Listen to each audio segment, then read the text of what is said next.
yeah. And Jacqueline in the morning. In the morning. Nights. Yes. I think you guys would make a good morning Couple.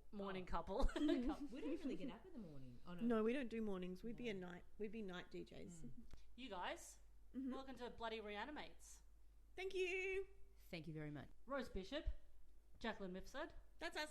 Yes. That's you. I've got another twofer. As two guests. Oh, yeah. Oh. And we are back talking about a Beauty and the Beast TV show that inexplicably got made. It's one of the worst things I've ever seen. It's from 1987. And also, would you like to explain why we had to change several viewing options? Because you guys are little piss babies with horror movies. I am so scared. babies. I'm so scared of everything. I'm like, I don't want... Because you send us some sort of thriller, and I'm like, I don't really like that vibe. Like, I'm, like this guy, like the photos, someone had like metal on their face, and someone's like brutally torturing someone's girlfriend. I'm like, no, not a Sunday. I claimed that I don't watch horror movies at all, and then the following night, with my housemate Joe, who was sitting on the floor next to me, watched It Chapter 2. Why? The It movies are one of the scariest. It was so bad. Oh, Holy no. shit. It Chapter 2 isn't very good. It's one of the worst. The first It is probably one of the best horror movies I've seen in the last 10 years, but the Okay. sequel fucking sucks. Oh my god, it sucked so hard. It was so long. Yeah, you should ask me. Ask me what horror movies to watch. I'll give you some. I was in a state, we were drinking, it was a whole thing. I don't get it. Drain clowns. Drain clowns. Drain clowns. They're not scary. No. Anyway, but yes, we're sorry we're piss babies, and we're sorry we didn't watch it. No, but I'm it's- really glad that you gave us this, because it wasn't scary, and also it was short. Mercifully short. Yes, I mean, I have a pretty high tolerance to horror movies, which is very good because that is the majority of Jeffrey Combs's oeuvre. Oh, interesting. Oh, yes, He's yes. a scary man. In this, I don't know what you would call his character, but we will get to that. So, if a Beauty and the Beast TV series sounds weird, it's because it is, but it's also very different to what you expect the Beauty and the Beast story to be interpreted as. So, I did a little look at the rest of the series, because obviously we're looking at this episode, which I think is from maybe season 2. No, it was series 1, episode 4. Whoa. Episode 4. Very good. Thank you, Rose. You're welcome. Doing my bloody job for me, you bitch. Suck it. I don't know why I said that. You want to be the fucking host of Reanimates? No. I'll Oh, yeah, fight you want ya. to sit Because over I can't there? say his name properly. So the main character, one of the main characters is Catherine, played by Sarah Connor, fucking Yes. Linda Hamilton, Yep. looking babin. The backstory for it is in the pilot, she was abducted, beaten, left to die in Central Park. Classic. Oh. But she was rescued by Vincent, who is our beast man. Yeah, Looks like a he's big kitty. Does. Yeah. Full lion He's got boy. the face of a lion, and he lives in drains. He does live in drains, so that's another part. We've of all been there. They look nice, like rave drains. I love a rave drain. Do you know if they ever explain why he's half of a lion? Nope. His dad seems to be some sort of doctor, and he's What? like, my son. Why account for that? Which isn't even his real dad. So Vincent's... The character's just called Father. Yeah, so Vincent is our beast, played by Ron Perlman, as mentioned. Vincent's parentage is unknown. He was found as a baby near St. Vincent's Hospital. Oh. So that's why he's called Vincent. And he was brought to the father, who is the head of a community of tunnel-dwelling folk who live below the city. So there's a whole village down But there. the rest of them aren't lions. Why is he a lion? The catacombs, baby. He just is. He's a lion boy. He is. He's the patriarch of like this world below. He's the reason he is human or doesn't look like a lion is because he is a physician who lived in the world above. After he was apparently unjustly blacklisted and fired from his job and had his license to practice medicine stripped from him. So he found sanctuary in the tunnel community and became its leader. Imagine fucking up so badly in your chosen field that you choose to live in the sewers. But they're actually nicely furnished. Yeah, that's true. And they're always really well lit. And we're in New York, no? So it's like, well... If I lived in a sewer, would I have to go to work? Yeah, you'd have to work in the sewer. You'd have to do sewer stuff. Oh, yeah, but it'd be... Getting I wouldn't have to go to poos. the office, right? You'd have to No. have a tunnel job of some sort. Oh, okay, then I'm not Yeah. interested. Yeah, but it'd be different. It would be like housemaiden or alchemist. Frog, Okay. frog counting. All right. Yep. No, if I don't have to have a desk job, then I'm living in the sewer. There's no desks in the underground. Exactly. Mate. All right. You can't flush a desk down a toilet. I mean, make me half a lion. I'm sold. Major spoilers for this fucking series if you care. Oh yeah, whoa. It's actually good. I wanted to watch another episode. So, in the opening credits voiceover, Catherine explains a little bit of what their relationship is. Because I always thought it was like love, like Beauty and the Beast. But Catherine says, we have a bond stronger than friendship or love. It's crime?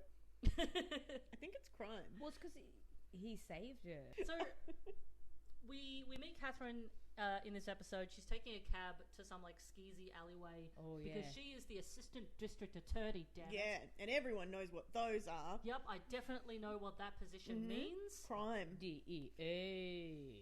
DA, mate. She said no, but she said she works for the DEA. No, DEA? No, The she's district a attorney. DA. I thought she said that she works for the DA. DA. Oh fuck! What am I saying? DEA. See, I've been watching. That's the drug enforcement. I've been watching a lot of agency. Breaking Bad. Doesn't That's matter. the drug one. I believe that the district attorney in America is like the head of the public prosecutions. Oh, I don't even know what that means. They Yeah, do. They're the lawyer. ones that get people for crimes, but in court, not in the cops. Cool. The cabbie just like leaves her there. He's like, I'm out of here, you're on your own, which is a great thing for a man to do, to leave a woman in a stanky alleyway. Yeah, he was all like, "Don't go here," and she's like, "I gotta do it." And he's like, bye. Yeah. It was a different time. Yeah. But the first thing I thought when I saw Linda Hamilton was, love the outfit. And I kind of just want to like Google image the rest of her outfits in the rest of the I don't want to watch the rest of the series. I just want to look at what outfits she had in 1987. I'm all Wonderful about it. hair, but her acting isn't very good in this. No, very dramatic. She just very soft. She stares a lot. She overacts, which I know sounds silly as a criticism for a show where a man is half of a lion and they never address it. But I feel like she's overacting in this. It is weird because she is brilliant in the Terminator movies. Yeah. So I think that that's maybe just more of her milieu. And this sort of romantic, soft, weepy acting maybe I also just don't want is to. a bit different. I don't want to cast aspersions, but Terminator may have been better directed than Beauty and the Beast. Yeah. How dare you? This is a work of art. Look, it's fine. I like the sets. Yeah. It was kind of cool. Yeah. It was like little dusty bars. Yeah. It definitely I'd go looks there. like New York. Yeah, the sets are good. The writing is bad. The acting's not great. The editing is terrible. All the scenes are so long. Also, I mean, I was going to get at this at the end, but you know who was a story consultant on this? George R.R. Martin. Yes. From the Dragons. Yeah, from the Dragony show. So, the thing that Vincent can do is he can sense her fear. Yes, they have quite a connection and bond. They have an empathetic connection, so they can always sense when they're in trouble. Same as lions, I assume. Yeah. Yep, that's exactly what cats do. Yeah. You know how cats can like sense you're sad and they don't care and they don't come and help you? Yes. Yeah. Well, my cat would help me. She'd sit with me and purr. Like that, Nice. but powerful, and a lion who lives Well, in Dragons. Isn't he just a lion and he just speaks English? No, I think he's meant to be a half man, half lion. But he had hairy lion hands. He was Paws. mostly lion. Yeah, he was. A lot of him was lion to the point where people were incredibly off-put by his appearance. It wasn't Yes. like he had a mane and a normal face. But lions couldn't talk if they tried, so you must have people bits. Mm. Is all I'm saying. Like Scooby-Doo. Yeah. So she goes into a dive bar to meet like a witness, and she meets this like ragtag gang of like young roughneck types who are being really intimidating and gross. But then we meet another rival gang called the Silks. Called that because they have fancy suits? Yeah, I think that the one of the roughnecks says, because they all wear suits, even the chicks. That's right. But that's not true, because when we see the gang, none of the chicks are wearing chicks aren't suits. wearing suits. No, that was annoying. I wanted to see some lady suits. Yeah, there's a bit of tight leather going on. It's 1987, baby. That's what it was doing. Good hair. Yeah, why did you get that down? Why you get that one? It's very, very squeaky. That's an astoundingly accurate New York accent. It is. What you gonna do, big boy? I did theatre. I don't know why I was a fart. Hang up. Hey, you gotta come over here. There's a lion man. Yeah, what you gonna do? They were so mean to him. They were so Oh, mean. I got upset. Yeah, it Very was soft. It was kind of I felt it. It was incredibly off-putting, even though they are already coded as this incredibly awful gang, led by Chris, who is our leader. And when we meet the Silks, we also meet your friend and mine, Jeffrey Combs.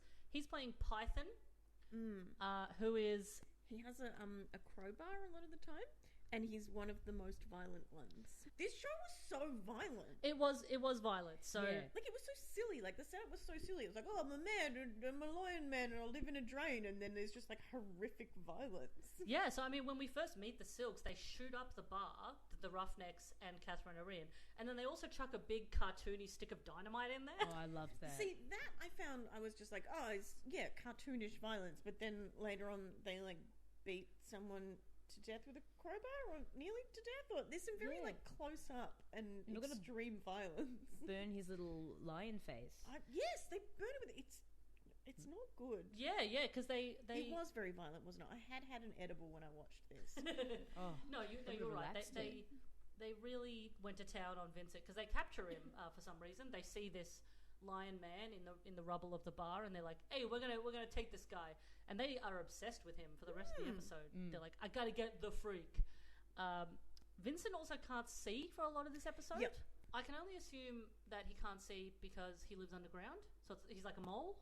I thought because it was beaten, they beat the shit out of him. Yeah. So they're like fucking Wile E. Coyote. They're blowing up the bar. Fun fact: the design for Vincent comes from special effects icon Rick Baker. He did special effects makeup for American Werewolf in London, The Howling, Gremlins 2, Harry and the Hendersons. Now that I can get on board with. The 2001 Planet of the Apes. List goes on. He's won 7 Oscars for best makeup. I know I've just shit on Beauty and the Beast a lot, but like the special effects makeup is quite good. For 1987, like it looks good, and he does kind of look like a big kitty cat, though. Yeah. Like he's got like a little cat mouth. You know, Rick Baker also won an Oscar for best makeup for Nutty Professor. Wow, sometimes you just got to get that cash. Hey, I mean, when you think about it, all the characters in The Nutty Professor are very distinct. When you, I mean, you haven't thought about it. Some of them are in dresses, and some of them are in wigs. Some of them have different wigs. Some of them have caps. They're all. Some of them have glasses and not glasses. Yep. But they're so different. You know that they're all different people. It's true. Mm-hmm. But they're all still Eddie Murphy on the inside. Yeah, that's. This is a trick question. I'm so confused. You're doing a bit. I'm like, no, they're pretty similar. They all look like Eddie Murphy, but some are more buxom. Mm-hmm. Some have titties, some don't.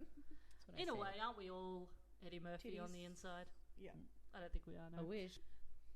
So we also meet a fun little guest star who you guys liked, Mayim Bialik. Blossom. Yes, who I definitely am familiar with from Blossom and not her work on Big Bang Theory.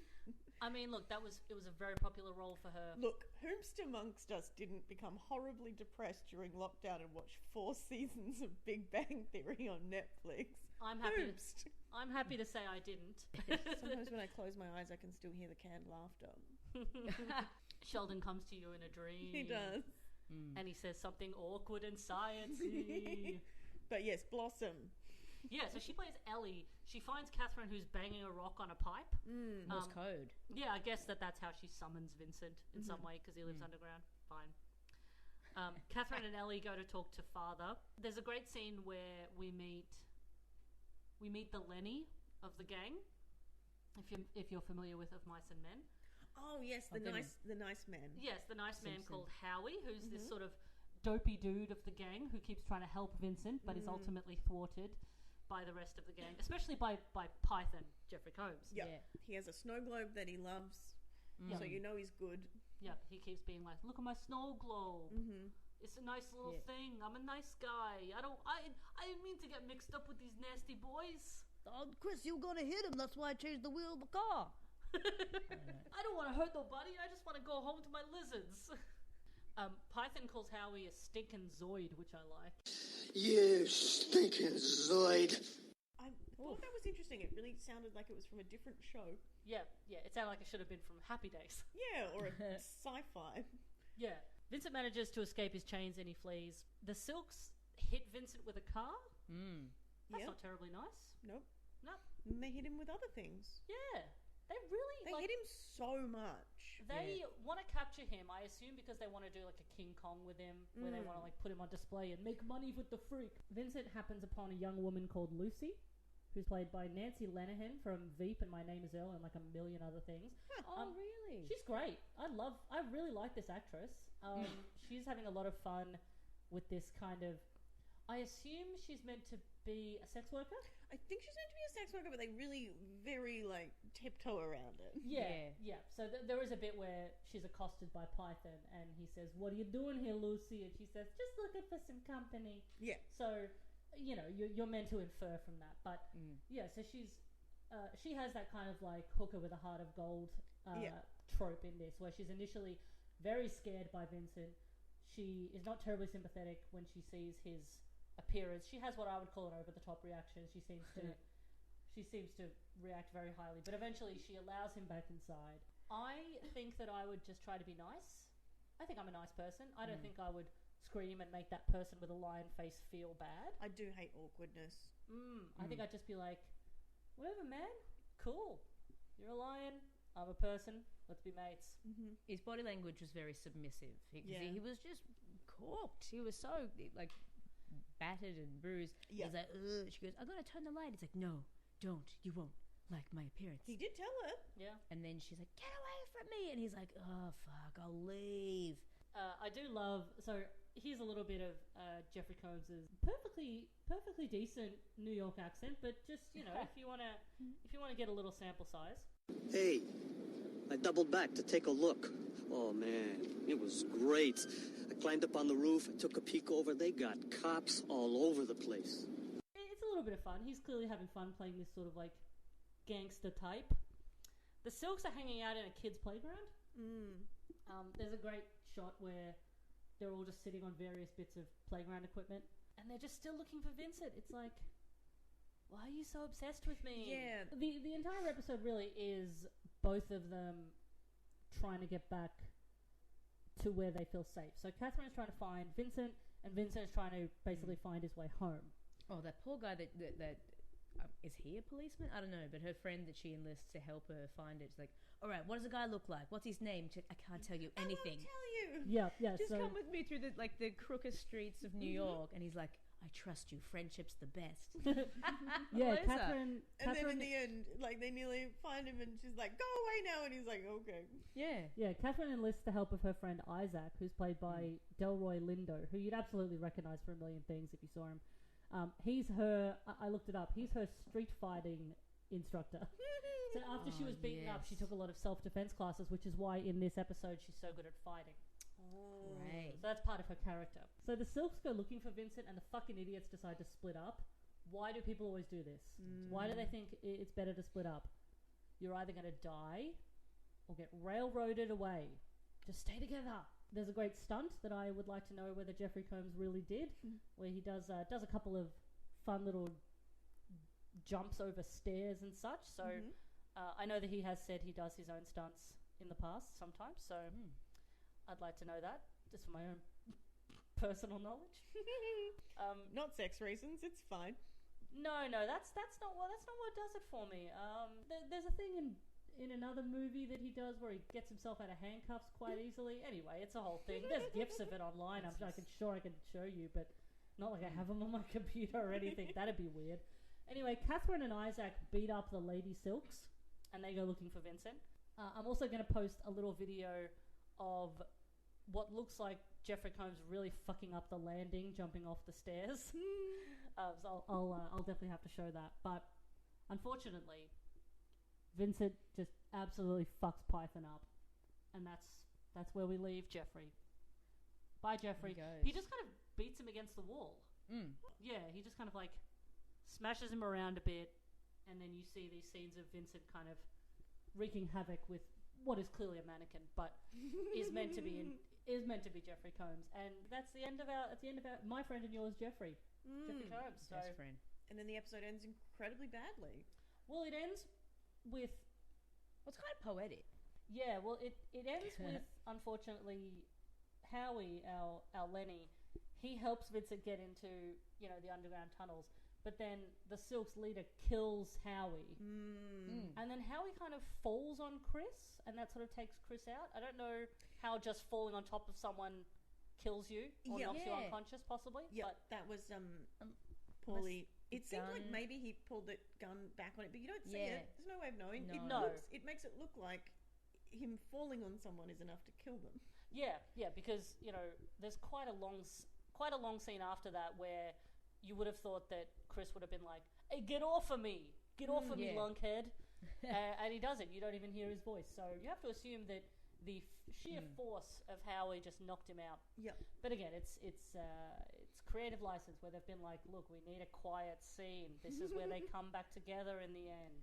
Catherine and Isaac find Vincent, and Isaac is very befuddled, as you mentioned, because he does not previously know that Vincent is a Lion Man. Lion Man. Yeah, and then she's just like, okay, found him, piss off. And he has to just be like, cool, see you at work or whatever. He just backs out of the tunnel. He's just kind of like, I'm going to leave you to this. Yeah. That's either a good friend or just a real doormat. Yeah, it is kind of weird because the whole point of this episode, and what I imagine a lot of episodes, is that nobody can know that Vincent is this Lion Man. I mean, what would really happen? Because I don't think everybody would have the same reaction the Silks would. This is why Alex Mack is a much better show.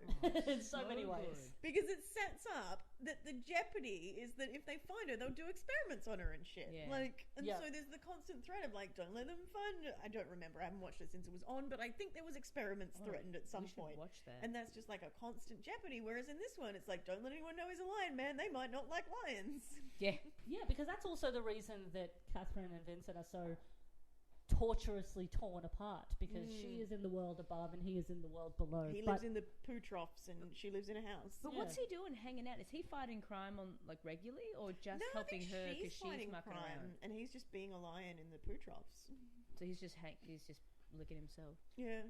Yeah, I imagine the overall point is that he's kind of her guardian at this point because he saved her life. And he has nothing better to do because he lives in a poo trough. God. What's that little Lion Man song? It's Little Lion Man? Mumford and Sons? Yeah. How's that go? Little Lion Man. Oh, little Lion Man. So much rough your little peeps. Oh, sure a pool. Fiddly diddly diddly lion. You can leave that in. That's exactly how that song goes, I imagine. That's how the episode ends as well, which is nice. Well, the episode ends with the shot of the snow globe, doesn't it? Yeah. Very Citizen Kane-esque. Yeah. Yeah. It doesn't shadow. Turned out they were all in a snow globe all along. That's what I thought. It turns out the hospital was in the snow globe the whole time. Turns out we were just all Howie's dream. Yeah. I can't imagine, just to go back on what it would be like to know a person who was also half lion. I just don't think that everybody would have the same reaction that, say, the Silks or Lucy did. I think you'd have a lot of people who were perfectly cool about it. Yep. Yeah. People who were into lions, not sexually, don't go there. But also, it is clear, and sorry to spoil this for anyone who felt like watching all 3 seasons of this, they do fuck Catherine and Vincent because she has his baby in a later season. Yes. Oh yes, I also read about what happens because I was curious. And what's the baby? Turns out a lot of what happens is that she gets a better job and quits the show. Yeah.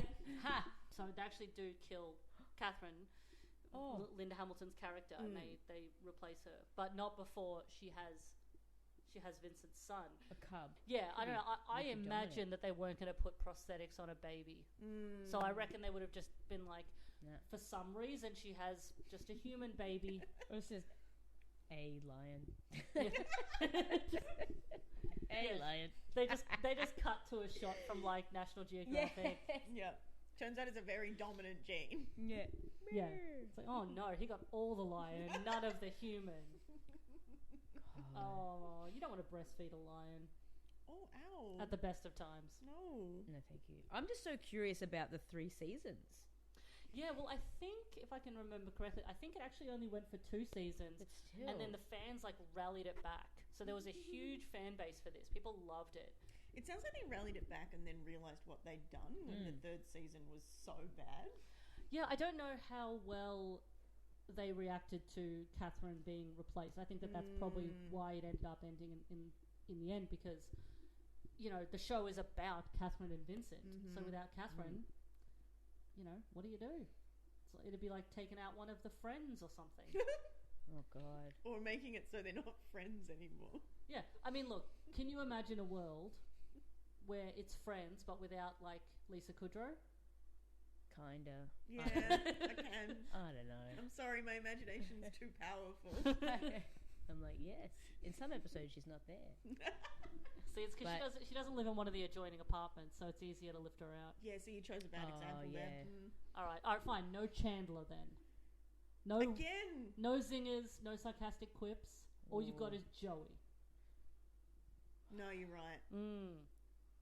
Yeah. You can't have a Joey and Ross heavy episode because those two don't mesh enough. You need the Chandler buffer. Chandler's the most fuckable of the friends. I'll say it on the record. Yeah, I probably would. I think it's because in the early seasons, especially, Joey is a bit skeezy. Like he's a bit dodge with women. Too, how you doing? Yeah. And Ross is just absolute psychopath, like throughout the whole 1 to 10 seasons. He's got a personality disorder. Absolutely, yeah. Him and Monica both have some sort of inherited personality disorder, possibly from Judy, their mother, I think. Because Elliot Gould seems fine. It's a Friends podcast now. We're just going to talk about Friends. Which one of them's half lion? Yeah.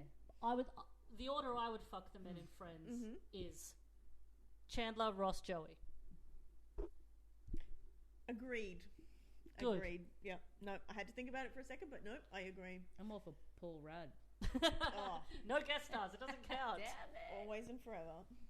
We're getting back to the Lion Man. Yeah, he'd be a hit at like Meredith. Like just take him to a music festival. You're like, hey man. Yeah, I also think that there's no reason that he couldn't just be like a house husband. Like Catherine seems to have a pretty decent job. He could just stay in the apartment. Yeah. And like maybe he could, I don't know, just go out at night or something. Kill a deer. I'm just going to go on the record and say I don't think that show was very good. I could see why people liked it. I could see that people enjoyed the relationship between Catherine and Vincent, even though it was pretty one note because, you know, in this episode, Catherine does spend all of her time going, I love him, I have to do anything for him, I have to find him. He's hurt, I have to find him. So I don't know if maybe in other episodes she's different tonally. Yeah. In some way. Yeah. I don't know if they show, in other episodes, maybe they show her more having things outside of him. Having her own hobbies, interests, a personality. Yeah, I do imagine that a lot of the appeal to people is the romantic, stronger than love and friendship bond between them. Gosh. Will they? Won't they? What does a lion's penis look like? Can they? You know, I'm gonna go ahead and assume that they don't show you his penis in this show. Graphic violence, but no lion penis. You cowards! Is a normal cat's penis? Is that a fork, a prong? No, I think they're just pointy and weird. Yeah, a barb. Yeah, I don't know. I think it's a barb. No, I think they're like dog penises. Yeah, they're just normal. pointy and they just pop out. I think they're Barbie.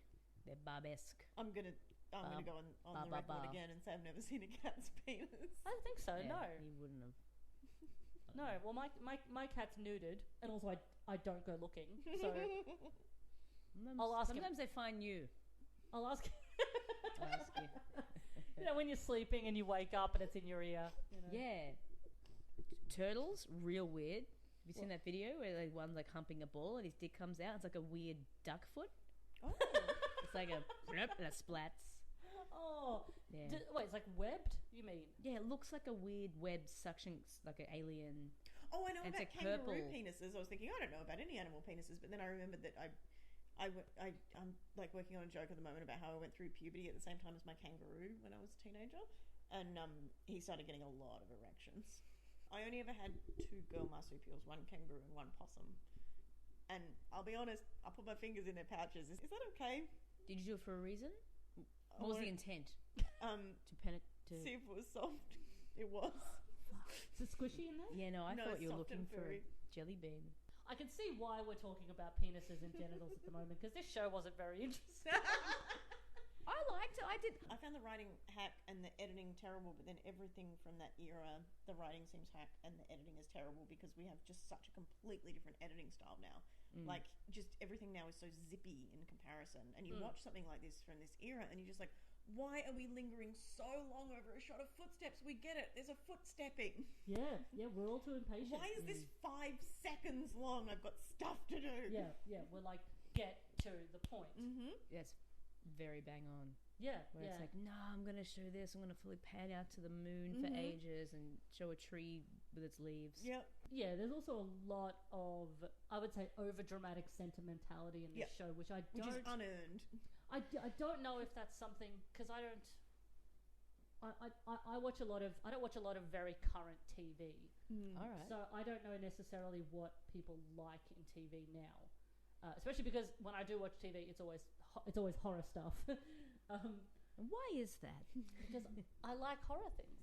I know, but I just don't understand. I want to get a profile of someone that enjoys being scared or seeing horrific things in life. There's something fun about being scared. Like that's usually my complaint about a horror movie is its worst sin is if it's boring and doesn't scare me. I sit there watching horror movies and I'm like, come on, fucking scare me. I'm scared of everything, so... I know. I'm a single gal in the world. Like, I've had some shit happen to me. I don't need to watch something to be scared. I've got enough. I've had scary things. I don't need them. I've got plenty. It can be cathartic to... It can be cathartic to go back over something that your brain doesn't like. Just not for me, because I'm already frightened of everything and I don't need to be more frightened. Yeah, and some people like horror movies that are unrealistic, like monsters and ghosts and things like that. But then those same people might not like... Psychological horror, things that could really happen, like slashers and body horror and things like that. Romance. So there's a lot of different horror movies, that's the thing. And none of them are for me. Especially not It Chapter 2. I'm someone who thinks of sharks in the swimming pool. Yeah. I always think I I'm can going to dream everything. Every time I sit on the toilet, I think I'm going to get murdered. I don't know why. What, murdered on the toilet? Or a snake with a python enter It's a vulnerable place. Like, murdered on the toilet, like someone coming into the bathroom, or murdered by something coming out of the toilet? Nah, someone coming into the bathroom. Oh, okay. I'm just constantly convinced that there's a murderer waiting for me. You will absolutely laugh at this, but when I was the youngest of 11 cousins and stuff, one, Freddy Krueger, they were all watching that, scared me, and two, Candyman. I was like 8 and I couldn't sleep for a week. Yeah. And Mum was just like, there's something wrong with you, Going, no, I'm just 8 and I didn't realise people could murder. I just saw people being murdered, Mum. Yeah, like I'm just a fucking child reacting to something horrific. But Mum's like, you need to go see someone. I'm like, you need to not let me watch that movie. Yes. That's fair. 8 is very young to watch a movie like Candyman. I think what happened to me is that mean? My friend Simone, who had poor parental supervision, put on The Shining, and I watched that when I was 6, so that might be part of the problem. Yeah. It's a spooky one. And that's why you have nightly nightmares about Jack Nicholson. Yeah. Do you believe in ghosts? No. Okay. But I'm scared of them. I do not believe in them. I think when I'm too warm in bed, I see stuff, but I think it's because I'm too warm in bed. But I woke up and there was a man hanging above my bed and I punched it. Oh, that's a night I just terror. punched the sky. Oh, yeah. Baby, you got night terror. I think it was just too hot. I was wearing a lot of clothes. So you hallucinate when you get too hot? Yeah. Once I broke a lamp because I woke up swinging a pillow. And then today someone yelled out Jacqueline. Anyway, I'm fine. Everything's fine. So I really like, just to get back to the show eventually. Oh, yeah, what? Yeah, I do really like what Jeffrey Combs is doing here. I know he doesn't obviously have a very big role, but, I feel like I'm eventually just going to cover everything on this podcast. So I like what he's doing. There's a couple of other TV shows I've watched where he's played a similar sort of character. As I always say, he gives 110% in every role he does. He's a fucking professional. It's nice. And has a fun little accent. Yeah, I would say that he's one of the standouts of the show, even though the writing of this show doesn't allow for a lot of subtlety.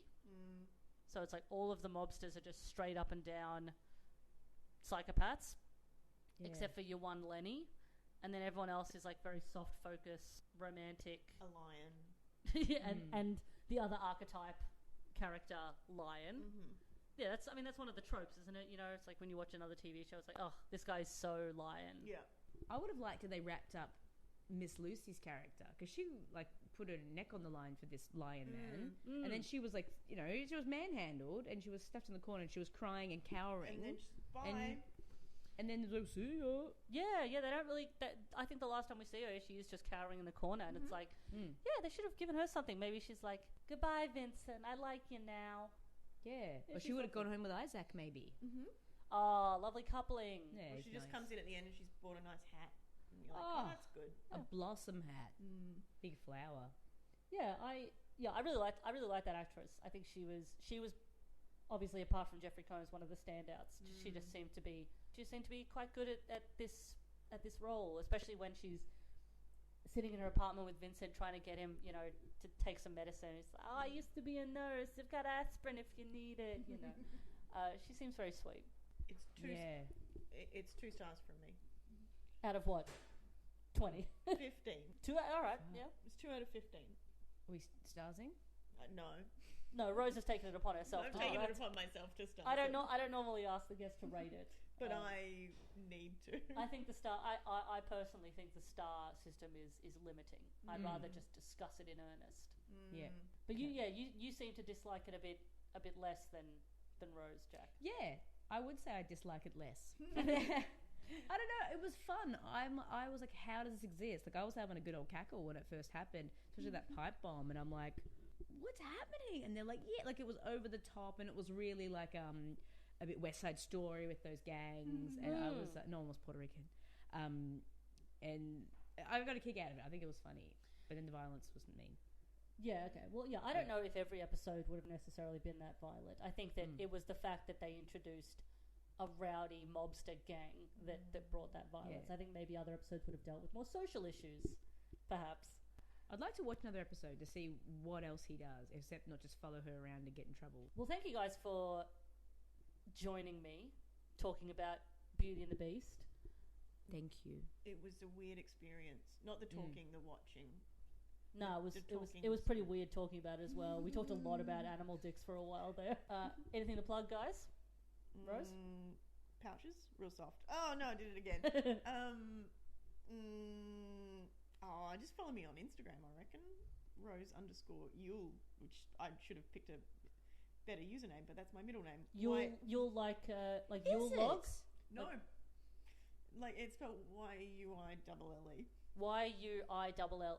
Okay, what is it? That's not a word, is it? No, it's my middle name. Oh, okay. We don't know why. No one knows. No one knows Interesting. why. No one knows.